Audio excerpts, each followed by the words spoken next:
Shauna Fields stood at her boss's desk at 6:30 a.m. and looked out the window. She performed this ritual every day after she started her specialty imported coffee and made a schedule of meetings and necessary memos for her boss, Tate Morgan. He was the CEO of the corporation founded by his father, Winston Morgan. His mother was chairman of the board, and his sister still had a paying job as a public relations manager, but she hadn't been active since her husband Alan Brown had run for Senate a few years ago. She stared out the window, sipping her Folgers coffee, until she saw his silver Jaguar pull into the parking lot, which was between 6:30 and 7 each morning. She knew his schedule so precisely that he would wake up at 5 and be on his treadmill by 5:15, where he would watch the news while going for a half-hour jog. It was important to her to wait for him to arrive so she could pour a fresh cup of coffee and make sure it was hot and waiting for him. She also set out a carafe of ice water and a Kind bar. They were such small, unnecessary things, but she was willing to do anything for him. Her personal mantra said, "Go the extra mile," but especially for him. She saw him pull up in front of the house and went to pour coffee.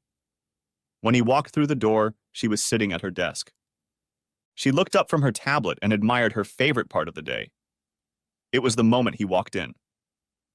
She watched the friendly, tall, broad-shouldered, blonde-haired man who walked in as if he were the master of the room. He always wore a clean, expensive suit, was always clean-shaven, and never unshaven. His hair was cut short and styled in a conservative side parting. She admired his rhythmic gait and large hands as he opened the door, carrying his briefcase and slinging his coat over his arm. He smiled when he saw her, and she could have sworn his blue eyes sparkled. "Good morning, Mr. Morgan." "Good morning, Shauna," he replied. "How is my favorite assistant doing?" "Fine, sir. Your calendar is synchronized and ready for viewing. You have 4 appointments scheduled for today, and the notes are on your desk." "Thank you. I expect a call from my wife this morning. You can interrupt any meeting I'm in when she calls. She flew to Washington last night to console my idiot sister after last month's fiasco.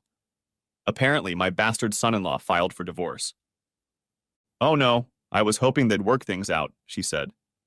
"He's fine, but my sister is in a complete state of distress. She feels like her chance to be First Lady was snatched away from her. My wife sympathizes with her and has gone to play grief counselor." "I'm sorry, Mr. Morgan. I know how much Carly means to you. It must be hard for her to lose Senator Brown."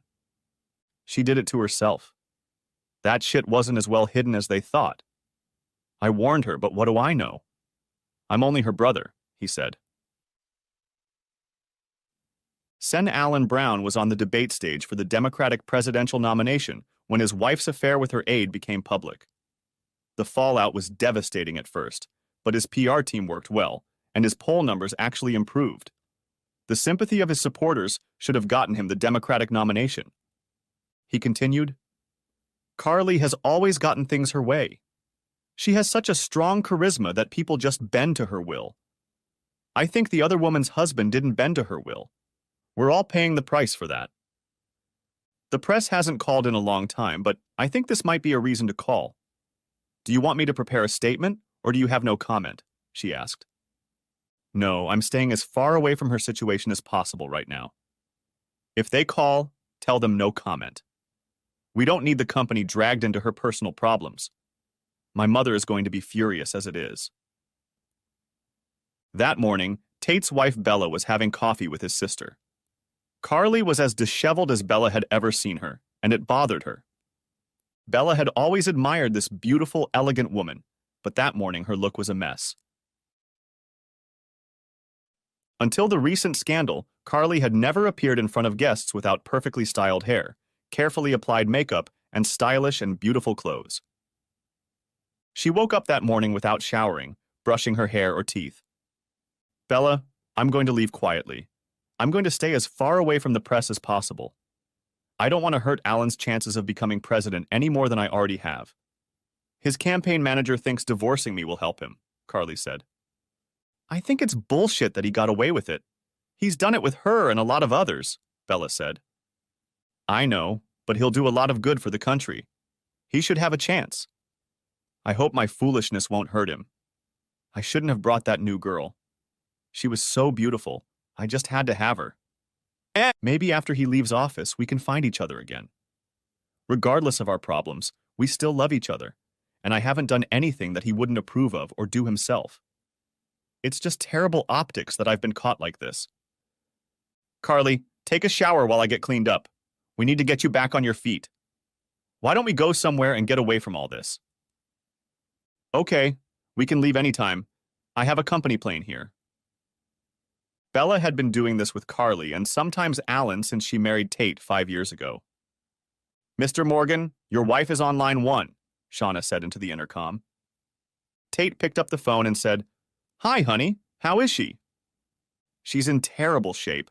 You should have seen her when I arrived. The house was a mess and she was drunk out of her mind. I could barely get her into bed. Well, take care of her and keep her sober. My mother doesn't need any unnecessary worry about what she's done. I will. Babe, I think I need to take her out of Washington for a few days. I'm going to take her to Napa Valley and visit a couple wineries. I need to take her mind off Alan and show her some beautiful scenery. So, did you manage to keep her sober? Oh, Tate, don't be like that. She needs to de-stress. I'll take care of her. I'll take her to my favorite vineyard. There's a cottage there that we like. Just keep her out of trouble and keep your head down. She doesn't want any unnecessary trouble. I'll make sure she stays busy in her room. Love you, bye. Later that day, they saw the press waiting for Carly, wanting a comment on the serving of the divorce papers. I hate the press, Carly said. Just say no comment, and we squeeze through them to the car. She's waiting there. They walked past the reporters and made their way to the car without stopping. One of the reporters asked the other, Who was that woman with her? Isn't that the personal assistant from the video? Could it be the other lover? Wow. The next morning, Tate was on the treadmill watching MSNBC when he saw the headline of the article. His wife was holding Carly's hand as she boarded a private jet. The anchor said, Carly Brown, who has been served with divorce papers, left Washington accompanied by an unidentified woman. It wasn't the woman from the infamous video. Could this be the new lover? They then spent 5 minutes discussing how much this story has hurt Alan Brown's bid for the Democratic presidential nomination. Incredibly, he was still leading in the polls and had more delegates than his opponent. Tate threw the remote at the TV and headed for the shower. So much for keeping a low profile, he thought. As he pulled into the parking lot of his office, he saw Shauna waiting for him in the window. He smiled and was pleased to see her at her post, waiting for him every morning as usual. He couldn't help but think of her beauty and the way she glowed every morning when he walked into the office and saw her at her desk. It was a stark contrast to the sad woman who stood in the window waiting for him. He wondered what was causing her to be so sad. He paid her well, she was the best in the business, and she had a wonderful little boy who had just turned 5. He thought it might be man trouble, but she never talked about the boy's father or mentioned dating. At work, she behaved professionally, and they didn't socialize outside of work events and parties. He recalled an occasion when he had a dinner party for his company's executives and board members. She had been invited as well, and, in his opinion, had behaved professionally. However, Bella had warned him that Shauna was making eyes at him. At that moment, he chuckled that it was his wife's jealousy of a younger beauty. As he opened the glass door to her outer office, he saw her look up from her work and smile. Good morning, Mr. Morgan. Good morning, Shauna. If anyone from the press calls today, put them through. I need to clear them up today. It's not true, is it? She asked. Rumors about my wife and sister? No. The idiots in the press just don't know they're sisters-in-law. Phew. Thank God. Later that morning, his personal cell phone rang, and he answered it for his mother. Yes, Mom, I'm aware of it, Tate said. The press had been calling all morning demanding comment on it. I told the reporters they're just sisters-in-law, so hopefully it'll all work out. Tate, you have to make her stay out of sight. Make her hole up in her room somewhere and let the heat die down. I agree, Mom. I told Carly the same thing and left another message for Bella to keep her in the house at all times. No more publicity. Thank you, son. Keep me posted. Mrs. Morgan, it's so nice to see you again. No Mr. Morgan this time? Said the clerk at the front desk. This was the vineyard's regular tasting room. There were 6 racks of various wines arranged like a library and 4-foot shelves along the outside walls with the rest of the winery's selection. In the center of the room was a horseshoe-shaped bar where tastings were held and guests could order wine by the glass. The small cottage-style building was surrounded by a deck where tables and chairs were set up for guests to enjoy a bottle of wine with appetizers while admiring the view of the vineyard and hills in the background. At the back of the vineyard, about 150 yards from the main buildings, was an old service road. No, I'm here with my sister-in-law. Please don't make any noise. We don't need anyone to know we're here. Of course, ma'am. I'm sorry the cottages are booked, but we do have an apartment. This is the largest one, with a balcony overlooking the vineyard and double beds. Here's the key. It's room 3. Bella grinned and replied, "Thank you. It's perfect." She was glad to be in one of her favorite places in the world. With Tate's wealth, they could go anywhere, but she loved wine country. The vineyard had 3 small apartments and 2 cottages that they rented out as bed and breakfasts. Usually, she and Tate rented the cottage, but she and Carly were lucky enough to get either room on short notice. It would be just enough for her needs. They spread their stuff out on the bed they weren't going to use and started making out. This is going to be a great week, my favorite. Just what I need. Carly, let me run out and get some things you need for the room. You're too high profile right now to make unnecessary forays into the public eye. I know. Tate wrote a message. Mom's furious. She opened the door to the balcony and admired the beauty of the vineyard and the hills beyond. This is my favorite place in the world to relax, Bella said. Bella kissed her as she stood on the large covered balcony, and they began to kiss and feel each other.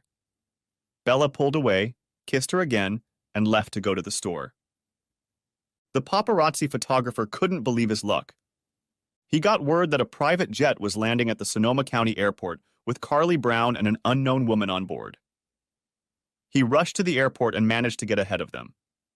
He watched and took several photographs as they rented a car and loaded into it. He followed them to the Vineyard Hotel and looked around while they checked in. He spotted a building with apartments, 2 on the second floor and 1 on the top floor with a balcony. Looking around, he saw a service road behind rows of vines. The vines would serve him well as cover to try to get some shots. He was lucky. Not only did they get the only room with a balcony, they were also making out while standing on it. Thank God for telescopic lenses, he thought. This picture will ensure my kid goes to college. The next morning, Shauna was drinking coffee when her mother walked into the kitchen. Good morning, Mom. Good morning, baby. Mickey's awake, but he's lying in bed with a book. I know, I've seen it. I wish he would sleep later, but at least he stays in his room. He gets up early like his mom, but takes long naps in the afternoon like his grandma. Yes, he's a great kid. I'm lucky to have him. I don't know where I'd be now if it weren't for him. Everyone has their own destiny. He was yours. You needed him to stop your wildness. I couldn't have gotten that from you, of course. I know, Mother. I thank God every day that I straightened up and was able to get a job with Mr. Morgan. Me too. Smiling, Shauna put the cup in the sink and went to work. After buying the house, she had moved her mother in to take care of Mickey. Before that, she had lived in a small apartment, and her mother drove across town every day to look after Mickey. She always left the house at 4:45 a.m. and made it to the office by 5.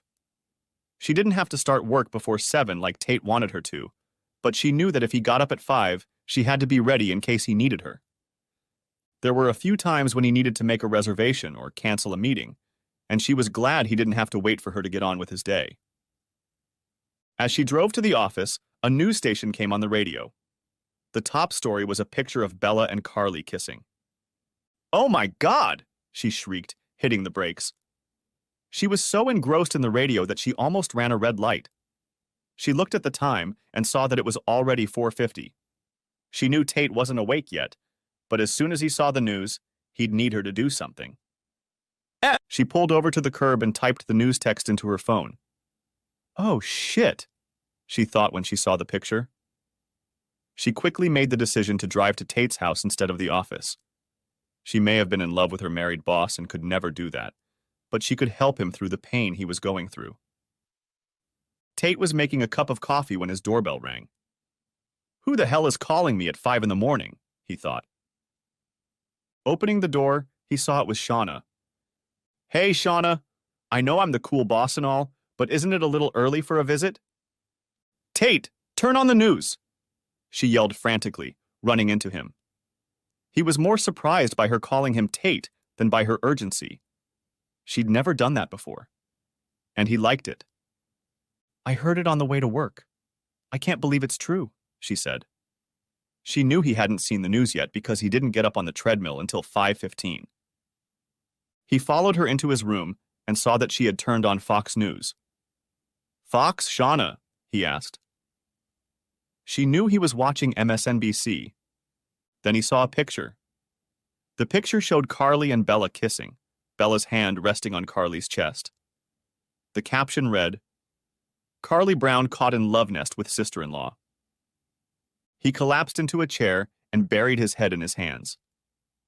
Shauna knelt down beside him and put her hand on his shoulder. Maybe it was fake or something? Maybe there's an explanation? She asked. As a tear ran down his cheek, he lifted his head and screamed, God damn bitch! He got up and ran upstairs. Shauna followed him and asked, What are you going to do, Mr. Morgan? Oh, I'm Mr. Morgan again, am I? He joked, starting to pack his bag. She blushed and replied, Sorry about that. I panicked. It won't happen again. Don't worry, Tate's fine, he said. I'm going in there and I'm going to stop their shit, no matter what they do. Shauna, cancel all business for the rest of the week. I need to go to Napa. Buy me a ticket on the first available flight. On my way, sir. Shauna? He asked softly. Sir? Thank you for being here. I'm always where you need me, sir. She turned and left the room to get her tablet from her car and check his flight schedule. Does she always drive to work at this hour? He thought. How did I never notice it before? Good morning, my favorite. Good morning, Carly, Bella said. Are you hungry? I'm hungry. It's 10 o'clock, but we can still have breakfast until 10:30. They have a nice selection of fresh fruit, and they'll make us a locally sourced omelet. Sounds good. Let's have breakfast and come back here for dessert. Carly picked up her cell phone, and Bella took it from her. No cell phones, no televisions. We're here to relax, and you don't have to worry about the divorce news. You're right. Let's take a quick shower and go downstairs. No games. We need to be quick so we have time for breakfast. Spoils the mood. Tate's flight landed in California at 10 a.m. local time. His rental car was already waiting for him, but the drive to the vineyard took an hour. He pulled up to the winery pension where the ladies were staying a little after 11:30. The ladies had just returned to their room. He recognized the owner standing at the bar and said, Good morning, George. Good morning, Mr. Morgan. You just missed them. They finished their breakfast and went back to the room.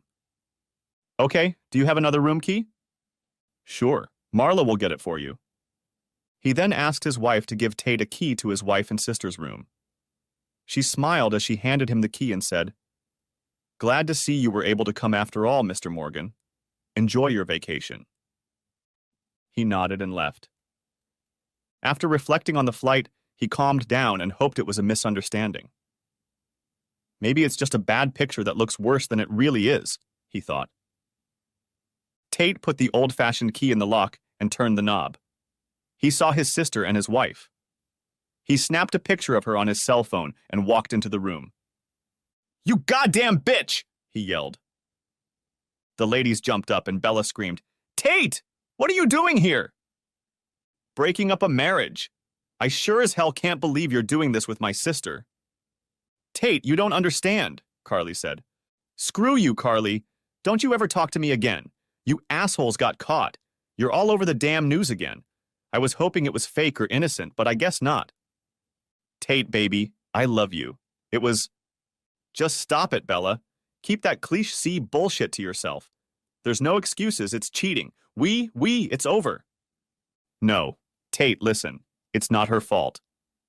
Shut up, Carly. I hope you're happy. You left behind another marriage. Mother's going to have a stroke. He turned and left them crying in the room. As he approached the front desk, the owner said, I just saw this on the news, Mr. Morgan. I'm very sorry about that.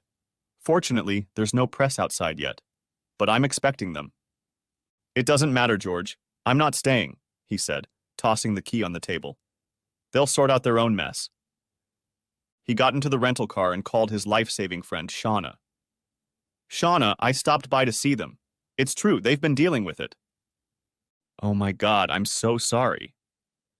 I'm heading back to the Sonoma County Airport. Find me a flight home as soon as possible. I already am, sir. The press has been calling nonstop and your mother is here. Is she there? Yes. Jesus, this place must be on fire. Almost, sir. She's got people running all over the place. She's upset and taking her anger out on everyone around her. She's not calling you because I told her you were in the air. Well, when the chairman is furious, shit rolls downhill fast. She'll soon realize I'm no longer in the air and I'll call her now. Bring me the ticket, please. It's all set. I did it while we were talking. Your flight leaves at 2 o'clock local time. Thank you. I'd be lost without you, Shauna. She blushed at his praise and replied, Thank you. I walked in on them, Mom. That bitch, my sister, and my wife were having fun together. I will destroy her, Tate. How could she do this to her family? To you? I don't know, but now she's cut off from me. I'm seriously considering firing her from her ceremonial position in the company. That's fine with me, son. She's a PR nightmare right now. You have plenty of reasons to fire her. Thank God Dad isn't alive to see what she's become. She must have an addiction or something. It just doesn't make sense. What about Bella? She's already in the past. I can't stay with a cheater. I'm truly sorry. At least you don't have children yet. I know it would be a clean break. The prenuptial agreement is clear and straightforward. Did she give you any explanation? I didn't stick around. I couldn't be there. I almost threw up when I saw them. It was horrible. Okay. Have a safe flight. I'll keep my defenses up here. Ha! Shauna has this place running like a Ferrari engine. You won't be needed, I assure you. He said this to try and save his men from her wrath. She's something special. You're lucky to have her. Don't I know it? All right, Mom, I'll be in touch. What should I do, Carly? Asked Bella. Fight. You're going to fight. Things are different with Alan and me. I don't want to cost him the election. You don't have that problem. He won't return my calls. I need to go home. We'll go back, but you have to have a plan. You don't want to run away at the drop of a hat. I can't believe we got caught. I thought this place was completely secluded. Why was I so stupid to kiss you? Why was I so stupid to get involved with you in the first place? Stop it, Carly shouted. You're not stupid. You have needs that your husband can't fulfill. He needs to realize that you need what a woman can give you, just like he, as a man, can give you. He will come to his senses. He loves you. He just needs to calm down. God, I hope you're right. I can't lose him. I love him so much. You should dump as much as you can on me. I'm already persona non grata in my family. It can't hurt for me to take all the blame. Listen to yourself. This is your fault. You seduced me years ago. I should never have gotten involved with you. Oh, please. You'd better hope he doesn't find out about Alan, or you don't stand a chance. With me, at least you'll be able to say it wasn't a guy. God, I hope I can make this right, Bella said, realizing the chances were slim. Tate walked into his empty house and threw his bags on the floor. He had ignored his wife's calls and texts up until this point and decided to finally call her back. Tate, baby, listen. I'm on my way home now. We need to talk and work things out. I love you. Our marriage can't be over. Don't come home, Bella. I need a couple days to calm down. I'll call you back on Sunday and set up a time when we can meet and talk. Okay, I'll get a room at the Hyatt Hotel and wait for your call. Tate, please believe that I love you with all my heart. Never mind. I'm giving you one chance to explain yourself. If you lie to me, it's over between us. Believe me, I've learned more than you think. He had learned nothing. He hoped that by saying this, he would force her to be truthful. He needed to know why she'd done this to him. I swear I'll tell you everything. I love you, Tate. I'm sorry I hurt you. We'll see. He hung up without telling her for the first time that he loved her. He was going to call Shauna, but he didn't want to bother her at this time of day. He would call her in the morning and tell her he was taking the day off. Taking Friday off wouldn't be a problem, and he would go to work on Saturday to get things settled. Tate looked at his watch and saw that it was 6:15 a.m. It saddened him that he wouldn't see Shauna waiting for him that day, but he smiled at the thought of her watching him in the dark. He picked up the phone and called her. She was just finishing her coffee and about to stand at her post by the window when her cell phone rang. She smiled when she saw it was Tate and professionally answered, "Good morning, Mr. Morgan." "Shauna, I'm not coming in today. Put out all the fires and only call me if you can't handle something or if something is urgent." "Yes, sir. I'll take care of everything. Is there anything I can do for you?" "No, I'm going to clean myself up to prepare for the divorce." Regretfully, she said, "I'm sorry, sir. This must be hard on you." "Well, it's bloody sad is what it is. 5 years of marriage gone to waste. I still don't know everything, and I certainly don't know the reasons why, but I'll talk to her on Sunday. Maybe I'll get some answers. But more likely I'll just get bullshit." "Sir, would you like me to have Vivian James look into this?" Vivian was the company's contracted private investigator. "That's an excellent idea. Let's see if Viv can get some background information. She might want to start with that personal assistant and her husband that got Carly divorced. Besides, Bella will be staying at the Hyatt." "Will do, sir. I'll be here if you need me." "You're always here, thank you."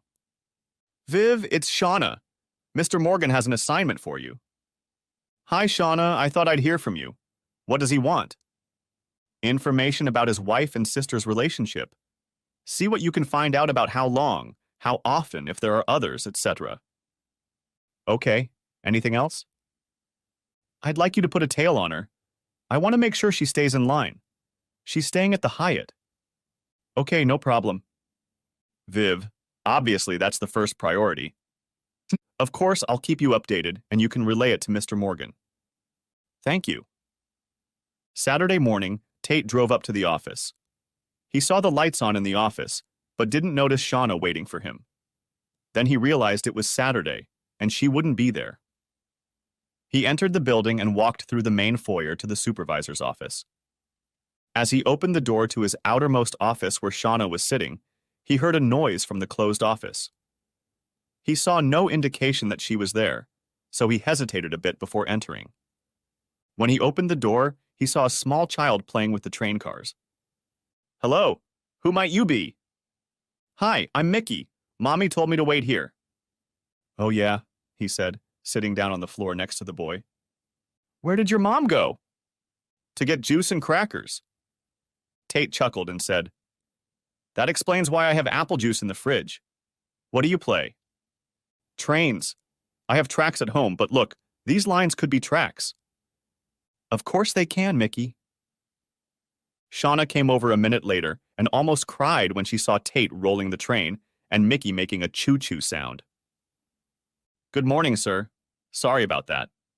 I only bring him in on Saturdays because I like to give Mom a break on the weekends. If it's a problem..." He interrupted her by saying, "It's not a problem. I haven't played trains in years." She smiled and handed Mickey the juice and cookies. "Mickey, let's get you out of Mr. Morgan's way. He has a job to do." "Okay, Mommy." "No, Shauna, he's fine. I'll just check my email and go through all the fires from yesterday. By the way, what are you doing here?" "Oh, I always come in for a couple hours on Saturday morning. It helps make Monday mornings a little calmer." "Oh, I was also wondering if you always drive to work at 5 a.m.? "Yes. I like to make sure everything is ready for you when you arrive. I don't want you to have to wait until you get there if you need me for something." "And your mom is watching Mickey?" She nodded affirmatively. "Isn't that hard on her?" "No, sir, she lives with us. She gets up early too, so it's not a problem." You know I appreciate everything you do for me, right? She smiled and replied, Yes, of course. Well, then I won't keep you. Don't worry about my train, buddy. We're all good. Thank you, sir. Tate finally got to see how the sausage was made. He hadn't realized how much time Shauna devoted to her work. He decided to be more careful and not think everything always went smoothly. Shauna put in a lot of effort and sacrifice to make everything go smoothly for him. Shauna? Yes, sir? Give your mom a bouquet of flowers from me, please. She'll love it, sir. I'll send her some of her favorites. Thank you. After an hour of answering emails, Tate asked, Mickey, what's your favorite breakfast? Pancakes. What kind? Chocolate chip? He smiled and nodded affirmatively. Tate walked over to Shauna and said, Wrap it up, Shauna. We're going out to eat pancakes. You don't have to do that? Why not? I'm hungry and my little train buddy likes chocolate chip pancakes. She smiled and said, He only gets them as a special treat. Okay, then we'll call it a morning of special treats. Let's go to Apple Villa. They have the best pancakes in the neighborhood. Okay, thanks. She did her best to temper her excitement. Not only did he get along great with her son, but he'd invited them over for breakfast. She'd never socialized with him outside of work. Even when he hosted employees at his house for parties, she treated it like work. She knew he was having problems with Bella and didn't want to get involved. She felt she had to stay within professional boundaries and not show him how she was attracted to him, not how she was in love with him. They took a booth in the restaurant, and he insisted that Mickey sit with him so they could draw on the mat together. He's not a good eater, sir. You might regret it, she said. And what 5-year-old isn't messy? We'll be fine. And Shauna, you can call me Tate. We're not on the job. Yes, sir. He frowned and said, Then no, sir, either. He got elbowed by Mickey and asked, What was that for? A bad word. Ah, I'll look it up. Shauna started laughing at them and felt happier than she had in years. As they were leaving the restaurant, Tate said, Thank you for joining me for breakfast. I needed the company. I needed to get Carly and Bella out of my head for a while. Thank you. I hope everything works out for you. I doubt it will. Divorce is a foregone conclusion. It's just a matter of time. I really can't stand cheaters. Her heart clenched at his words. He didn't know her history, which meant he didn't know how her marriage had ended. Hopefully, he'd never asked. She wouldn't want him to treat her any differently. Viv, what have you got? He's meeting with her today and would like as much information as possible, Shauna said early Sunday morning. I spoke to Carly's assistant who was in the video. She was hesitant to give any information, but she doesn't know much about Carly and Bella's relationship. She said she knows Bella, but it's nothing personal. What else? I really need more time to dig around, but right now I can't connect their past. It's too early to judge that, though. Good. Thank you, please continue. What's up with the tail? She hasn't left her room for the last couple days. She's only had one visitor, and that was Carly. Interesting. She left after half an hour, so it's unlikely anything was going on in there. Okay, thanks. Keep a tail on her. Shauna called Tate to give him the preliminary report. Shauna, you're not working on Sunday, are you? No, sir. I just wanted to tell you about what Vivian found. Okay. Anything bad? No, sir. She needs more time. She doesn't have anything to indicate a relationship until this week. Okay, I think that's good. Let her get on with it. Already done, sir. Thank you, Shauna. Bella's phone rang and her heart jumped when she saw it was Tate. Hi, Tate. Bella, come to the house at noon. I'll give you 30 minutes to explain yourself and convince me that we should stay married. She cried and said, Okay, honey. I love you so much. Leave it alone, Bella. If you loved me so much, we wouldn't be in this situation. He hung up the phone as she sobbed. Bella walked into her house at noon, and she hoped it would continue to be her home. She had no idea how their conversation would end. Tate was waiting for her in the kitchen. He was drinking a Miller Lite when she sat down at the table. It's your show, Bella. Tate, I do love you. You shouldn't doubt that. What we have is different from what we had with Carly. How long ago? The first time was 5 years ago. Jesus Christ. How long after we got married did it start? She went pale at that question, but knew she had to be honest to have a chance. Actually, it started on our wedding day. Damn, he exclaimed. Right before our wedding? Jesus, you're a whore. She cried and continued, I can't explain it. You bet I was. Do I even know you? Tate, I'm the same woman you fell in love with. There's just a small part of me you didn't know about. A small part? That's an awful lot of me. And you've put up with it all these years? Yeah, but only a couple times a year. And there have been others? This was Bella's final moment of truth. Would she dare tell him about Alan or not? She decided he didn't know about Alan, so she lied. There was no one else, I promise. There was only Carly. So why do we have to stay married? Tate, I love you, and until you found out, we were happy. We were going to have kids. Another thing you took away from me. No, we still can. We can go to counseling. We can be together forever. She exhaled. She had nothing more to say. Tate had listened to all her textbook and cheater's manual excuses and couldn't take it anymore. Well, that's just it. You've literally never been faithful to me. You cheated on me, and in the most horrible way possible. You even disrespected me on our wedding day. There is no way I can stay married to you. She sobbed and said, No. Yes, it is over between us. I'm filing for divorce and executing the prenup. You will receive nothing beyond what is required. I will leave you alone now. You can pack whatever you want. I won't change the locks until this is over. I trust you won't make me regret it. I'm so sorry, Tate. I love you so much. Yeah, that's what you said. He left her crying at the table. Tate sat in his mother's family room waiting for her to come down. They needed to talk about what to do about Carly. How's it going? How did it go? Asked Mrs. Morgan, entering the room. Terrible, Tate replied. Carly seduced her on my wedding day, and it's been going on ever since. On your wedding day? My God. Yes, needless to say, my marriage is over. I can't stay with her. I understand, I don't blame you. But we need to deal with the press. It's in the news every day, and our stock price is down 5%. I know. I'll get Carly to resign and announce it in the morning, before the market opens. That should solve our problem.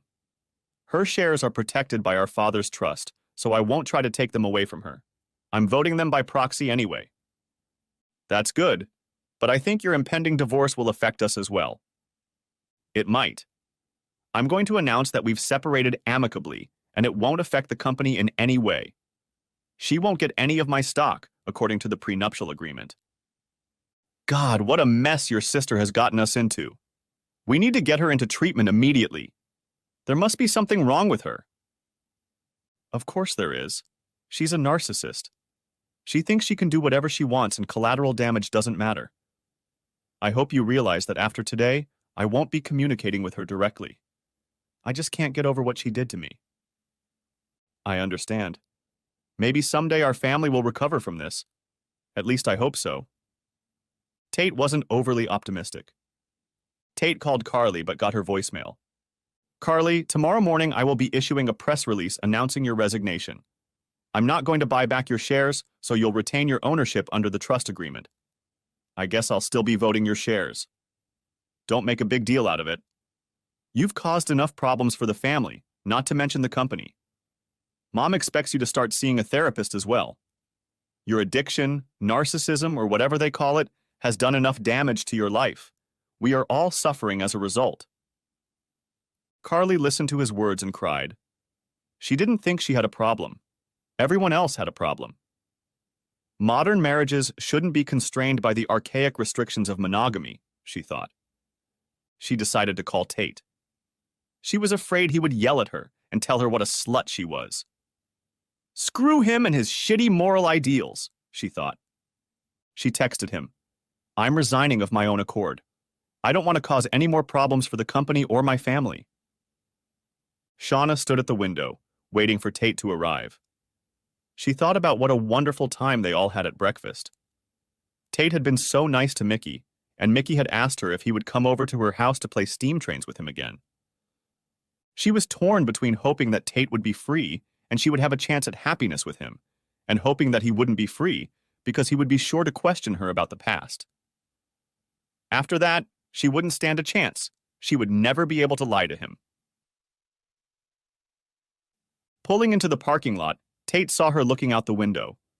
He loved seeing her there every morning as she waited for him. He wondered if he could get into a relationship with his beautiful assistant right after the divorce. Do we have a fraternization policy? He thought. Then he thought, why don't I know the answer to that question? He realized it was because he relied on Shauna for information. While he was dealing with business matters, HR was dealing with politics. Shauna could tell him about politics when he needed to. When he entered Shauna's outer office, he found her looking at him as she did every day. A bright smile appeared on her face, and she said in her usual manner, "Good morning, Mr. Morgan." "Hi, Shauna." He watched her eyes roam over his body and decided to stop and playfully call out to her. "Did I spill something?" "Huh?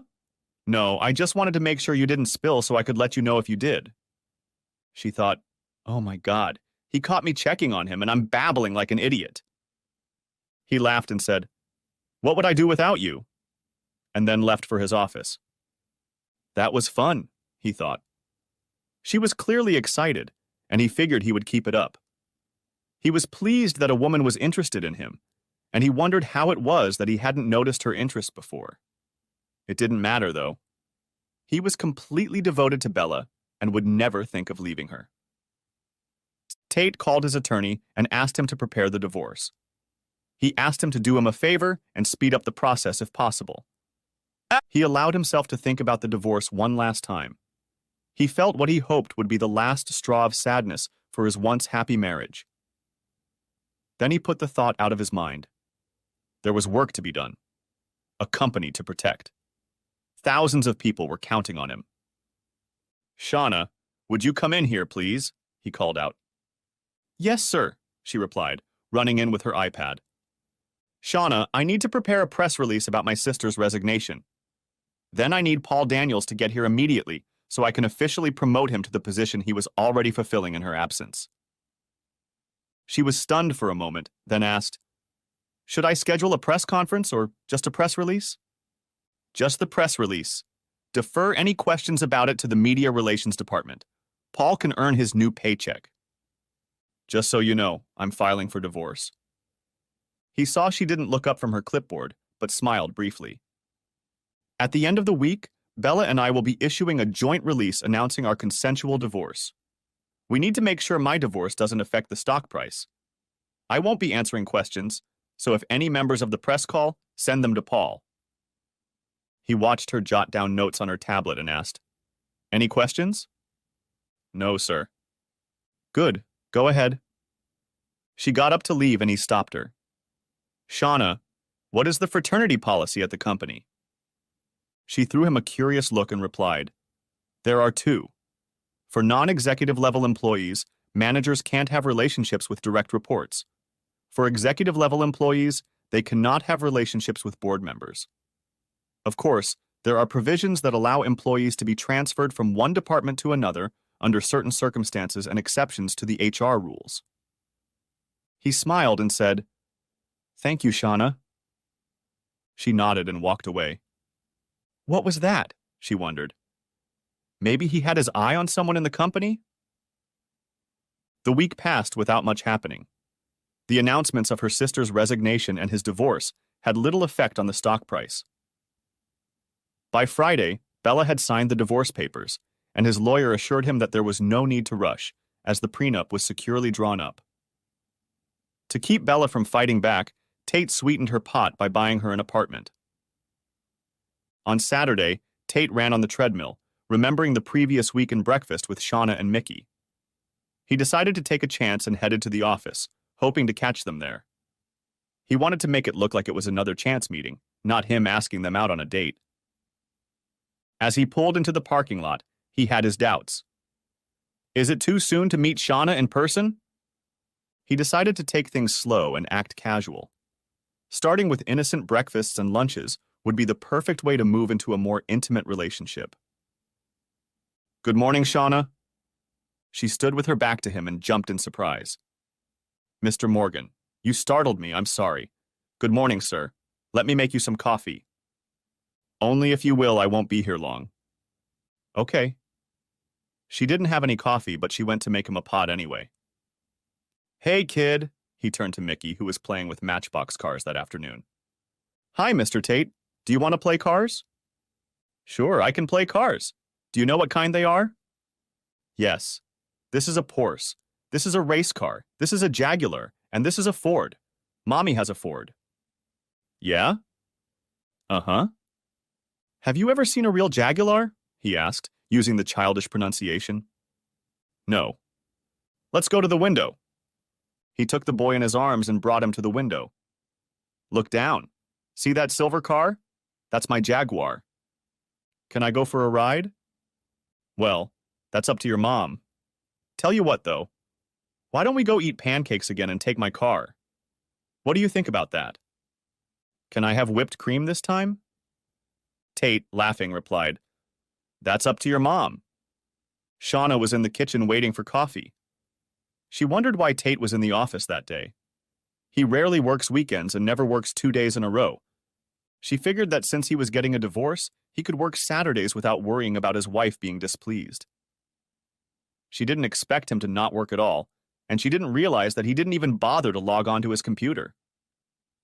She walked into his office and saw him playing typewriters with her son. I have your coffee, Mr. Morgan. Thank you. You don't need to play with him, sir. He's fine. Don't let him distract you from your work. No way. Miss a chance to play cars? No way. By the way, would you and Stinky like to go out for pancakes again? I'm not Stinky, Mickey protested. No, Mr. Morgan. You don't have to do that. You're right. I want to. Then you do? Of course. That would be great. Great. Let me know when you're ready. I won't distract Stinky. Give me 10 minutes and I'll be ready. Oh, if it's that quick, Mickey wanted to ride in my car. You won't mind if I move his booster seat to the back seat. He wanted to ride in your car? Yeah, he has a little Zhigulinok here, so I showed him my real one. She laughed at his use of boyish language, then said, Good. I'll meet you downstairs then. Come on, Stinker. Let's check out my car. So began a string of weeks in which he pretended to work on Saturdays and took them to breakfast. They never talked about anything personal except small talk. Tate never asked about her past or Mickey's father, and she never offered that information. His divorce became final after 60 days, and the public quieted down. Alan Brown won the nomination, and there were high hopes for him to defeat the brash businessman from Texas who was the Republican nominee. Carly went to therapy, and their mother regularly updated Tate on her condition. He refused to have anything to do with her, but was glad she was getting help and getting better for his mother's sake. Tate decided that he was finally free of the ghost of his marriage and was going to take his relationship with Shauna to the next level. He noticed that she no longer looked so sad when he pulled into the parking lot. He hoped that meant she was happier, and he hoped that meant he was a part of it. On a dark September morning, he pulled up to the office and didn't see Shauna. When he walked in, there was no one at her desk. He called her every 10 minutes, but got voicemail and no answer to her messages. He was getting worried when a woman knocked on the door. Good morning. I'm Jen. Shauna collapsed yesterday and is in the hospital. She's been left for observation. She has a serious concussion. I'll be here within the week. He jumped up and grabbed his keys. Cancel all my appointments for today. What hospital is she in? St. Alexander's Hospital. She's in room 1102. Okay. Send her 24 white roses and one of those big bouquets wishing her a speedy recovery. Use my card. He ran out the door and rushed to the hospital. He rushed to room 1102 in a frenzy and saw that she was asleep. There was still an hour to go before visiting time, but no one had seen him enter. When he entered the dark room, he saw a couch by the window and a recliner chair next to the bed. He sat down in the chair and took her hand. With his free hand, he checked his email and read the news, and with his right hand, he kept his left hand on hers. Half an hour later, a nurse came in and smiled at him. "Our secret, just don't wake her up," she said. He nodded his thanks. As soon as visiting hours opened, an elderly woman entered the room and was startled to see him holding her hand. She smiled at him and asked, "Mr. Morgan, I presume?" "Yes, ma'am." "Are you her mother?" "Yes. Thank you for the beautiful flowers you sent me." "It's my pleasure. Thank you for helping her with Mickey so she can work crazy hours." "You're here pretty early, aren't you?" "I came as soon as I found out. I'm thinking of firing whoever didn't call me as soon as they found out she was hurt." "Oh, don't blame them. I called the main line and left a message. I didn't get a chance to call you directly and she was out." "Good. How is she?" "I think she's going to be okay. She was having bouts of vertigo, so they wanted to keep her in and monitor her." "What happened?" "The handrail on the steps of the house broke. She lost her balance and fell to the sidewalk." He let go of Shauna's hand and called his service manager. "Frank, this is Tate Morgan. I need you to get my assistant Shauna's address from the temp and get a man to her house. Her stair railing broke and she's been admitted to the hospital."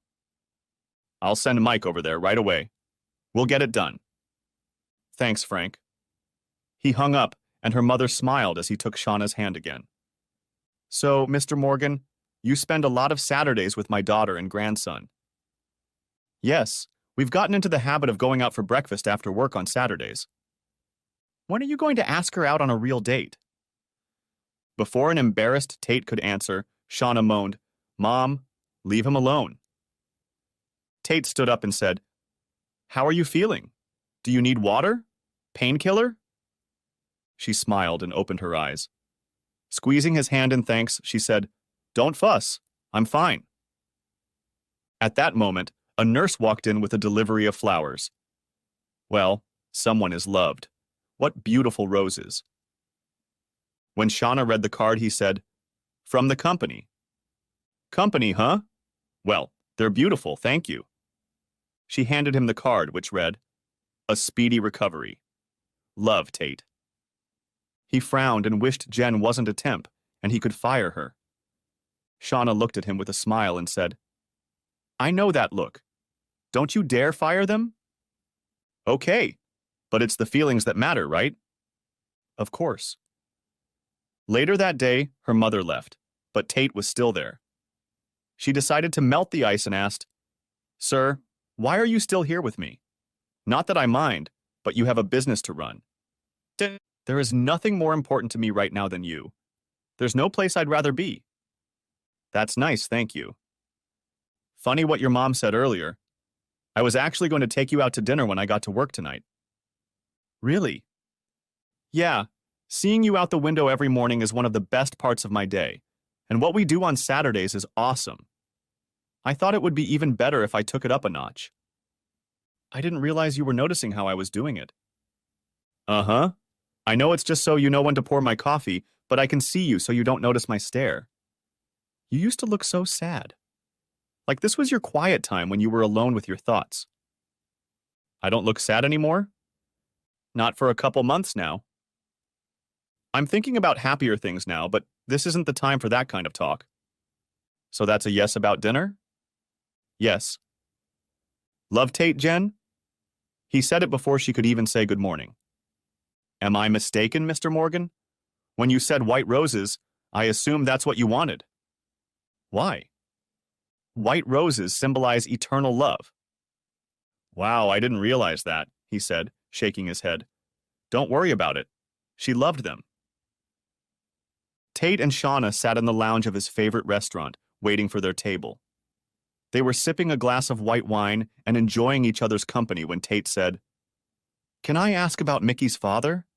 You never mention him, and he doesn't seem to be in the picture?" She had been dreading this moment and took a sip before answering, "No, he was never in the picture. Mickey never met him." "Oh, I'm sorry, a deadbeat dad? Not really. Why don't we save this conversation for after dinner, okay? Sure, I didn't want to hit a nerve. That's all right. We'll have to talk about it eventually.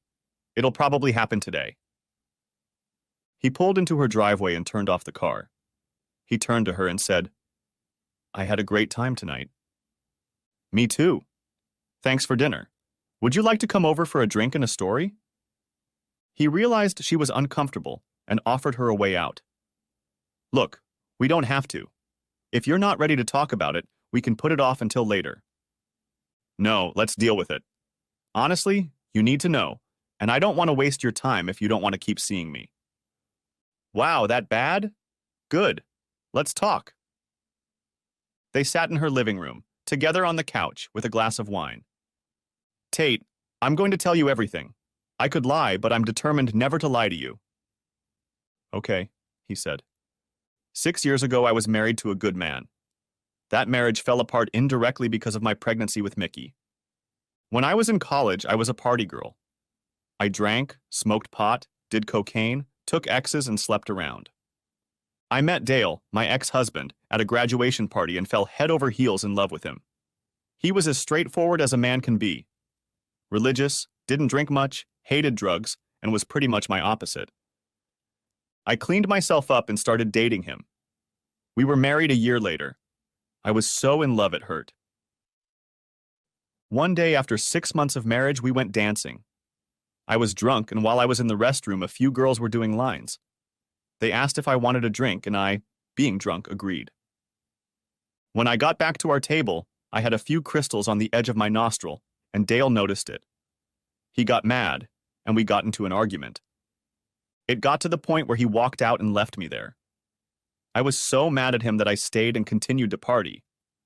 I ended up going home with some guy I picked up there.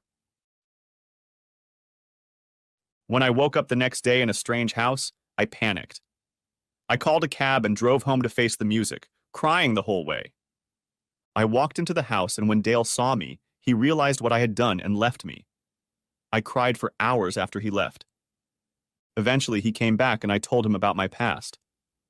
We went to counseling and everything was going well until I lost my period. When the doctor determined our pregnancy date, Dale did the math and wanted to do a DNA test. We did the prenatal test, and my worst fear came true. Mickey was not Dale's baby. Dale tried very hard, but couldn't bear to be reminded of my cheating every day. The divorce was final, 2 days before Mickey was born. I didn't pay attention to where I was taken home from, and I didn't remember the guy's name, so Mickey had to suffer without a father. He's dealing with it okay, but now it's getting harder for him to socialize with the kids at school who have fathers, but he doesn't push them too hard. Tate held her hand as she told her story and finally spoke. I see. So you think that because I couldn't forgive my wife for cheating on me, I wouldn't want to continue a relationship with you? Just then they heard a voice. Mommy? Mr. Tate? I can't sleep. She stood up and took Mickey in her arms. Tate? You take care of your son. I'm going to go now. Good night, Mickey. Good night, Shauna, he said as he left. She carried Mickey to bed, hugged and kissed him, and cried herself to sleep. Tate took what she said to him hard and hardly slept a wink. When he crawled out of bed at 7 in the morning, he was upset but not angry. He couldn't reconcile his hatred for the cheater with his love for her. He was sure he really did love her. He remembered it was Saturday and thought about missing breakfast with Shauna and Mickey. He loved the boy too, and it pained him to think that the kid would be upset if he didn't get pancakes and a ride on the Jag. Tate had even bought a booster seat for his car. He never hid from problems, so he got dressed and headed to the office. He had to sort out his feelings and make an effort. He felt she was worth it. When he entered the office, she wasn't at her desk. He opened his office door and saw a puddle of apple juice. What happened here? He asked Mickey. Dropped it. Tastes better if it goes in your mouth, buddy. Mom went to get paper towels. She says you'll be angry, but you look happy. It's always good to see you, Stinky. I'm not stinky. Well, I'm not angry. Are we going to have pancakes today?